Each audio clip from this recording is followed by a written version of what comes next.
জুমার দিনের প্রথম সুন্নত হচ্ছে জুমার দিনের ফজরের নামাজটা জামাতে পড়া। জুমার নামাজের প্রথম সুন্নত হচ্ছে ফজরের নামাজটা কি পড়া? জামাতে। আফদালুস সালাওয়াত ইনদাল্লাহি সালাতুল ফজরি ফি ইয়াউমিল জুমআতি ফি জামাআহ। বিশ্বনবী বললেন জুমার নামাজের 15টা সুন্নাত মুখস্থ রাখতে হবে। 1 নাম্বার সুন্নাত ফজরের সালাত জামাতে পড়তে হবে।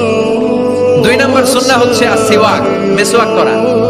মাতহারাতুন লিল ফাম মারদাতুন লিররাব, মিসওয়াক করলে দাঁত পরিষ্কার থাকে, আল্লাহ খুশি হয়ে যায়। 3 নাম্বার হচ্ছে দুহুন, তেল মালিশ করবেন। বিশ্বনবী জাইতুনের তেল চুলে আর গায়ে দিতেন। বিশ্বনবী বলতেন ওয়াদাহিনু ফাইন্না ফিত তাদহিনে বারাকাত, তেল খাও, তেল দাও, তেল মালিশ করো, তেলের ভেতরে আল্লাহ বরকত ঢুকাইয়া দিছে। 4 নম্বরে আত্তিব, জুমার দিনে সুগন্ধি লাগিয়ে যাওয়া সুন্নাত। লাগাবেন? লাগাতে রাজি আছেন? বিরাতু আইনি ফিস সালাহ, নামাজের মধ্যে যখন আমি দাঁড়িয়ে যাই আমার চক্ষুটারে ঠান্ডা করে দেয় কে? আবার বিশ্বনবী বলতেন আরবাউন মিন সুনানিল মুরসালিন, 4টা সুন্নাত